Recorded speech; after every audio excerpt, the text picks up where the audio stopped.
ថ្មីទៀតហើយទូក៏ក្រៅពេញបណ្ដាញសង្គម Facebook ខណៈមហាជនខ្លះរិះគន់ថាការធ្វើបែបនេះគឺមើលងាយសាសនាគាត់ស្រាប់តែលោកជុំកសលបង្ហោះសារបែបនេះថា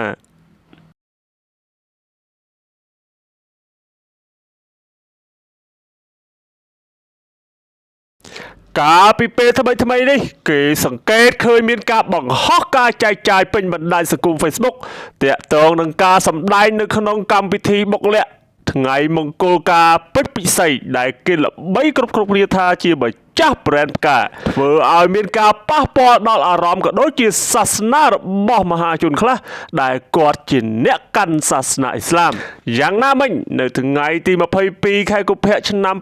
2026គណនី Facebook ឈ្មោះនីខ្ជូនីបានសម្ដែងនៅអារម្មណ៍ឈឺចាប់និងសោកស្ដាយចំពោះការសម្ដែងខាងលើដោយរៀបរាប់ថាខ្ញុំជាមូស្លីមម្នាក់រស់នៅក្នុងប្រទេសកម្ពុជាខ្ញុំគោរពយ៉ាងខ្លាំងចំពោះសាសនារបស់ខ្ញុំមិនដែលនិយាយពាក្យណាមួយដែលមានបំណងលេងសើចឬមិនគោរពចំពោះសាសនាមួយណាឡើយគណនី Facebook ដដែលបានបន្តទៀតថាខ្ញុំត្រូវបានបង្ហាញពីការខកចិត្តរបស់ខ្ញុំចំពោះអ្វីដែលខ្ញុំបានឃើញនៅថ្ងៃនេះខ្ញុំមានអារម្មណ៍សោកស្ដាយពេលឃើញមនុស្សម្នាក់ព្យាយាមធ្វើឲ្យមានភាពកំប្លែងដោយការលេងសើចលើសាសនារបស់ខ្ញុំសកម្មភាពបែបនេះទោះបីជាមានបំណងសម្រាប់កំសាន្តក៏យល់ពីសាសនាគេផងក៏អាចធ្វើឲ្យមានការឈឺចាប់ភាពលេងសើចសប្បាយរបស់អ្នកធ្វើឲ្យពួកខ្ញុំខកបំណងជាខ្លាំងក្នុងពេលដែលខ្ញុំជាអ្នកគាំទ្រអ្នកយ៉ាងណាមិញនៅថ្ងៃទី22ខែកុម្ភៈឆ្នាំ2026ដដែលគេឃើញមានអ្នកនាងខាត់សុខឹមបានចេញមុខបកស្រាយដែលពាក់ព័ន្ធនឹងករណីខាងលើថា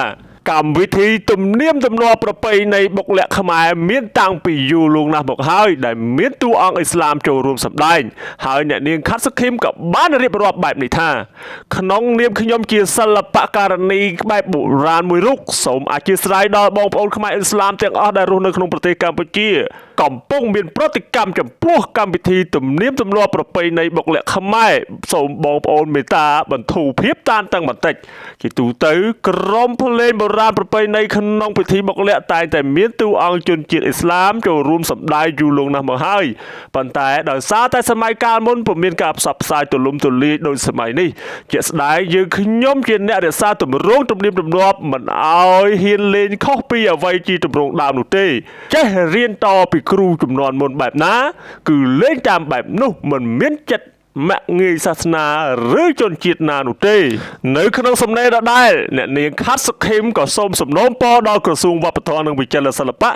មេត្តាជួយរកដំណោះស្រាយកណ្ដាលឲ្យសមស្របទាំងអស់គ្នាផងដែរពាក់ព័ន្ធនឹងមតិខ្វែងគំនិតគ្នាជាច្រើនខាងលើនេះនៅល្ងាចថ្ងៃទី22កុម្ភៈឆ្នាំ2026ស្រាប់តែលោកជុំកុសលបានធ្វើការបង្ហោះសារបែបនេះថាតើពិធីបុកល័ក្ខចាំបាច់ត្រូវតែពាក់ព័ន្ធតួអង្គបងប្អូនអ៊ីស្លាមឬតើគួរមានការកែតម្រូវបានទេដើម្បីបញ្ជៀសបញ្ហាកើតឡើងដដែល